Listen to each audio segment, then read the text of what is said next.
Hello students, ये video जो आप देखने जा रहे हो, ये वीडियो हमारे ऑनलाइन कोर्स का एक डेमो लेक्चर से। आप अगर 12th स्टैंडर्ड में हैं और आप अगर चाहते हैं कि आपका पूरा कंसेप्ट क्लियर हो तो इस वीडियो को पूरा एंड तक देखें। हेलो एवरीवन, सो कैसे हैं आप सब लोग स्टूडेंट्स? फाइन एवरीवन, चलिए बहुत अच्छी बात है। तो स्टूडेंट्स, जैसे कि आपने मेरा पिछले वीडियो देखा होगा जिसमें मैंने 12th स्टैंडर्ड के बुक कीपिंग एंड अकाउंटेंसी के पूरे सिलेबस का बच्चों डिस्कशन किया और हर एक चैप्टर से आपको कितने मार्क्स का क्वेश्चन आपके बोर्ड एग्जाम्स में आता है वो सारी बातें बच्चों हमने हमारे पिछले वीडियो में डिस्कस की है। अब आपने पोर्शन तो देख लिया, अब आपने सिलेबस तो बच्चों पढ़ लिया, तो क्या इतना काफी है आप लोगों के बुक कीपिंग एंड स्टडी के लिए? बिल्कुल नहीं। तो अब आप लोगों को हर एक चैप्टर्स की बच्चों डिटेल नॉलेज लेने का टाइम आ गया है कि जहां पर हर एक चैप्टर का डिटेल इंफॉर्मेशन बच्चों आपको पता होना चाहिए कि हर एक चैप्टर जो आपको 12th स्टैंडर्ड में बच्चों स्टडी करना है उस चैप्टर का एग्जैक्टली क्या कॉन्सेप्ट है। तो आपको बच्चों बिल्कुल भी चिंता करने की जरूरत नहीं है, because it is my responsibility to teach all over the Maharashtra board student कि that how to make bookkeeping and accountancy subject very easy and how you should score a maximum percentage in these subjects. Okay? तो चलिए बच्चों इस subjects की study को शुरू किया जाए और आप लोगों को मैं इस बात को डिटेल में समझाऊंगा कि बुक कीपिंग एंड अकाउंटेंसी के वीडियोस अगर आप बच्चों मेरे चैनल्स पे देख रहे हैं तो इट्स अ गारंटी कि आपके लिए अब ये सब्जेक्ट बच्चों बहुत ही इजी होने वाला है और इस सब्जेक्ट्स में आपने जितना सोचा भी नहीं था उससे ज्यादा परसेंटेज बच्चों आप उसमें स्कोर कर सकते हैं और वो बहुत ही बच्चों इजी तरीके से। ओके, तो आइए हम शुरू करते हैं बच्चों आपके 12th स्टैंडर्ड के सिलेबस का चैप्टर नंबर 1 का डिस्कशन कि क्या है आपका चैप्टर नंबर 1। सो आपका chapter number 1 of your book keeping and accountancy is introduction to partnership. Introduction to partnership बच्चों, अकाउंट्स में अगर आपको ज्यादा मार्क्स अगर चाहिए तो आपको मैं एक इंपॉर्टेंट बात बता दूं, there are two things are very important. मैं हमेशा स्टूडेंट्स को ये दो इंपॉर्टेंट बातें बताता हूं जो एकदम रियलिटी है और जो कि एकदम प्रैक्टिकल चीज है कि दैट आप अगर अपने अकाउंट सब्जेक्ट्स में मैक्सिमम परसेंटेज स्कोर करना चाहते हो, not only in 12th standard, अगर आगे चल करके आपको अकाउंट्स के एडवांस लेवल की बच्चों स्टडी करनी है और वहां पर भी अगर आप चाहते हो कि दैट आपके मैक्सिमम परसेंटेज आए तो उसके लिए मेरे दो इंपॉर्टेंट बातों का बच्चों ध्यान आपको रखना है। सबसे पहली बात कि अकाउंट्स कहता है कि मेरे कॉन्सेप्ट्स को पहले समझो, क्योंकि अकाउंट्स में आप किसी प्रकार की कोई रट्टेबाजी नहीं कर सकते। आप अकाउंट्स में कोई भी चीज बच्चों फेक आंसर नहीं लिख सकते।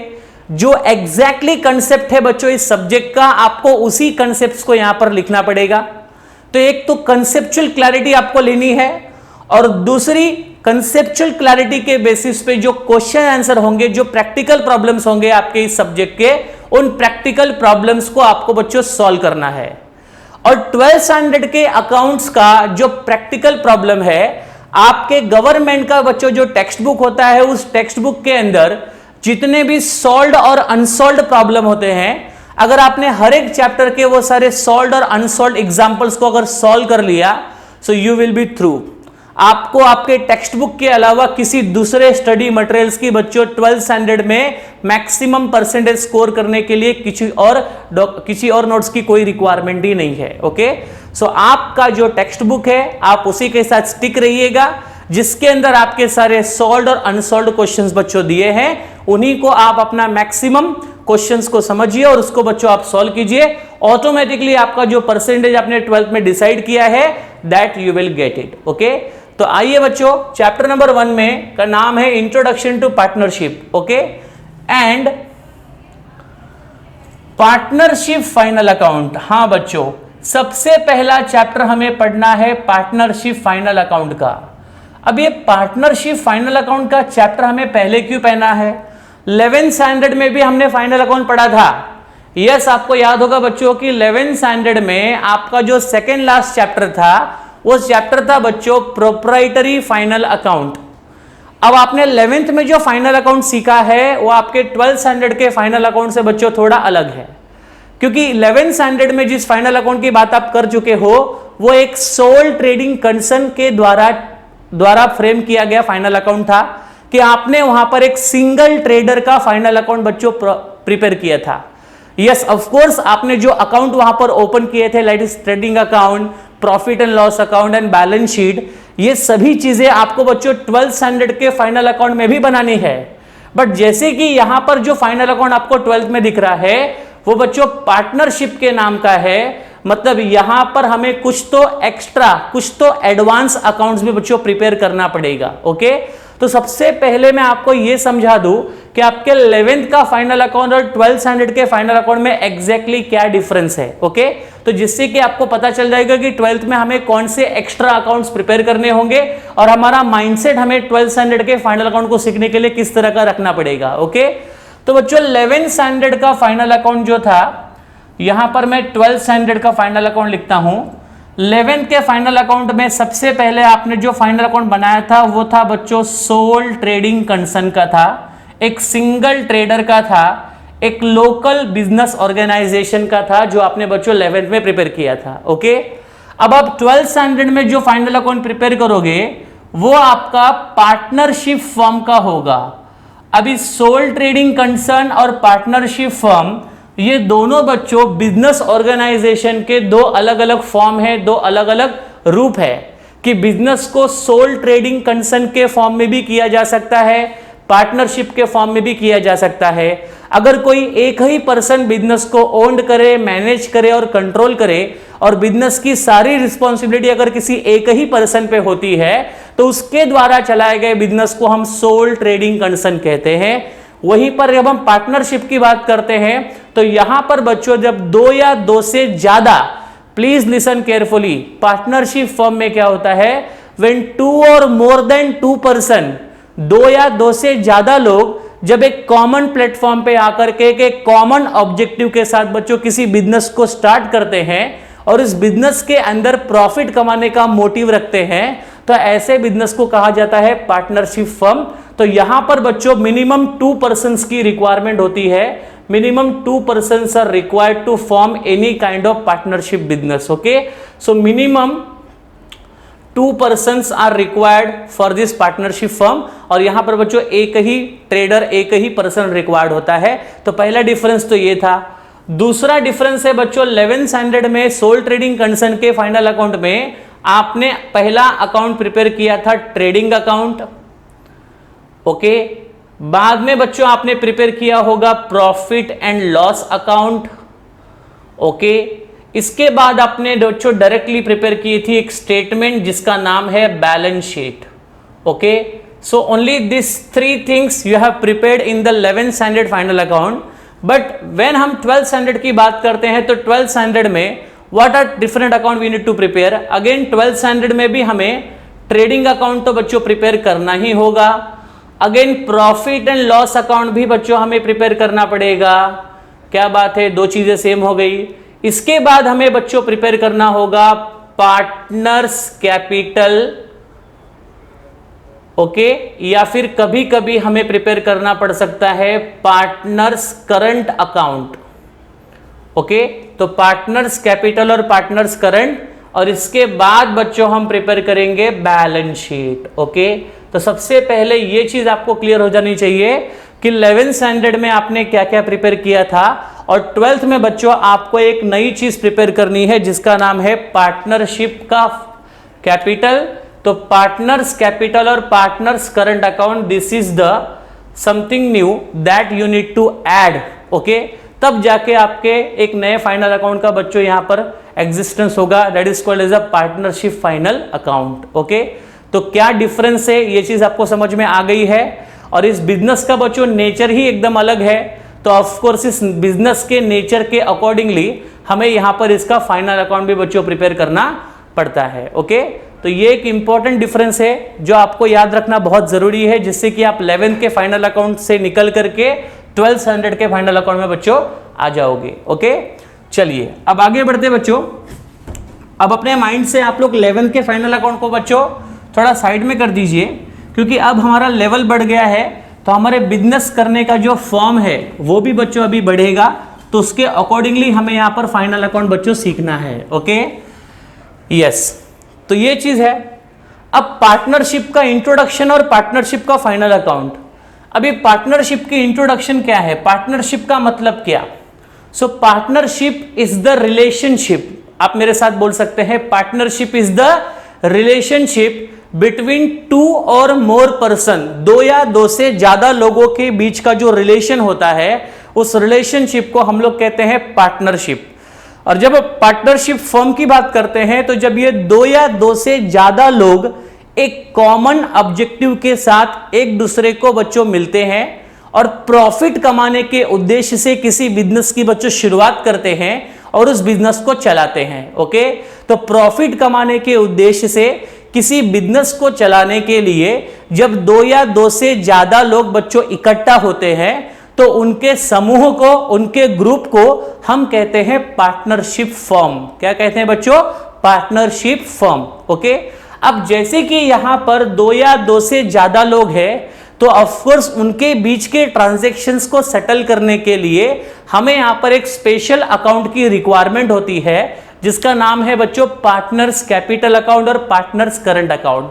क्योंकि पार्टनर्स के बीच का जो लेन देन है, पार्टनर्स और फर्म के बीच का जो लेन देन है, अगर इसको सेटल नहीं रखोगे, इनके बीच के ट्रांजैक्शंस को अगर आप प्रॉपरली रिकॉर्ड नहीं करोगे तो पार्टनरशिप में ज्यादातर करके बच्चों डिस्प्यूट होने के चांसेस सबसे ज्यादा होते हैं और डिस्प्यूट्स होने की वजह से कई टाइप की जो पार्टनरशिप होती है वो बच्चों कम्स टू एन एंड हो जाती है। तो पार्टनर्स के बीच में किसी प्रकार का कोई डिस्प्यूट ना हो या पार्टनर्स अपने आपस के बिजनेस को ट्रांसपेरेंट रखे, उनके लिए पार्टनर्स कैपिटल या पार्टनर्स करंट जिस अकाउंट की जैसी रिक्वायरमेंट हो वो हमें बच्चों प्रिपेयर करना पड़ता है। ओके, ठीक है। तो पार्टनरशिप फाइनल अकाउंट में सबसे पहले आपको जो बच्चों क्वेश्चन आता है, जो क्वेश्चन आपको बच्चों आएगा पार्टनरशिप फाइनल अकाउंट में, वो क्वेश्चन कौन से फॉर्मेट में आएगा? So question will be available in the format of what? Trial balance. ठीक है, yes, of course 11th standard में भी बच्चों आपने ट्रायल बैलेंस ही सीखा था, क्योंकि किसी भी बिजनेस का फाइनल अकाउंट जो है वो हमेशा ट्रायल बैलेंस के लिस्ट के बेसिस पे ही बनता है। सो ट्रायल बैलेंस क्या है? You know very well, trial balance is the list of all debit balances as well as credit balances. So debit balances और क्रेडिट बैलेंसेस की जो लिस्ट होती है उस लिस्ट को हम लोग कहते हैं ट्रायल बैलेंस। ओके, अब ट्रायल बैलेंस के डेबिट साइड में यू नो वेरी वेल कि ट्रायल बैलेंस के डेबिट साइड में there are different kind of expenses are there, different kinds of assets are there. on credit side अलग अलग प्रकार की बच्चों इनकम होती है और अलग अलग प्रकार की लाइबिलिटियां होती है। ओके, सो ये सारा बच्चों बेसिक थिंग्स आपको 11th स्टैंडर्ड में ऑलरेडी पढ़ाया गया है कि ट्रायल बैलेंस के डेबिट साइड में दो चीजें होती हैं, एक होता है एक्सपेंसेस, बिजनेस के सारे एक्सपेंसेस यहां पर आ जाएंगे, और बिजनेस के all types of assets. Okay, और वहीं पर क्रेडिट साइड में बिजनेस की all types of income and different different kinds of liabilities are there. जब हम बात करते हैं बच्चों एक्सपेंसेस की, पहले बच्चों जिस क्वेश्चन आपको फेस करना है, जिस क्वेश्चन को बच्चों आपको देखना है, पहले उस क्वेश्चन को प्रॉपर्ली समझ लीजिए कि जो क्वेश्चन हमें आएगा फाइनल अकाउंट प्रिपेयर करने के लिए, उसमें ट्रायल बैलेंस का रोल एग्जैक्टली क्या होता है, ट्रायल बैलेंस हमें एग्जैक्टली कौन से टाइप के डिटेल प्रोवाइड करता है। तो जैसे कि मैंने बताया कि ट्रायल बैलेंस के बच्चों यही दो ब्रांचेस है, डेबिट और क्रेडिट। डेबिट में यही दो बच्चों मेन हेडिंग्स होती है, क्रेडिट में ये दो मेन हेडिंग्स होती है, एक्सपेंसेस और असेट्स। क्रेडिट में इनकम और क्या बच्चों? लाइबिलिटियां। ओके, अब ये जो एक्सपेंसेस होते हैं ना बच्चों, ये एक्सपेंसेस दो टाइप के होते हैं, एक होता है बच्चों डायरेक्ट एक्सपेंसेस और दूसरा होता है बच्चों indirect expenses. Okay, direct expenses and what indirect expenses, this are the two different expenses which are mentioned in the trial balance debit side. Okay, उसी तरीके से जब हम इनकम की बात करते हैं, so we have a two types of income here, one is known as a direct income और दूसरी होती है बच्चों इनडायरेक्ट इनकम। तो आपको ये समझ में आ गया होगा कि ट्रायल बैलेंस के डेबिट साइड में मैंने जब बात किया एक्सपेंसेस की, तो आपको पता हो जाना चाहिए कि अगर मैं ऑल टाइप्स ऑफ एक्सपेंसेस कह रहा हूं तो ऑल टाइप में दो टाइप के बच्चों एक्सपेंसेस आएंगे, एक डायरेक्ट एक्सपेंसेस आएगा और दूसरा क्या आएगा बच्चों, इनडायरेक्ट एक्सपेंसेस आएगा। What is direct expenses and what is indirect expenses? Already बच्चों 11th स्टैंडर्ड में आपने सीख रखा है, बट इसको और भी इजीली समझने का एकदम तरीका आपको बताता हूं कि आपके बिजनेस में प्रोडक्शन से रिलेटेड, फैक्ट्री से रिलेटेड जितने भी खर्चे होते हैं, मतलब जो खर्चे आप किसी गुड्स एंड सर्विसेज के प्रोडक्शन के लिए बच्चों करते हैं, उन सभी खर्चों को हम कहते हैं direct expenses. Okay, for example student, ये समझो मार्कर, ये मार्कर, ओके। अब इस मार्कर को बनाने में जो जो चीजें बच्चों आपको डायरेक्टली इसमें दिख रही है, इसमें प्लास्टिक दिख रहा है, इसमें बच्चों निप दिख रहा है, ठीक है ना, इसकी ये पूरी बॉडी आपको दिख रही है, इसको एक परफेक्ट बच्चों शेप दिया गया है।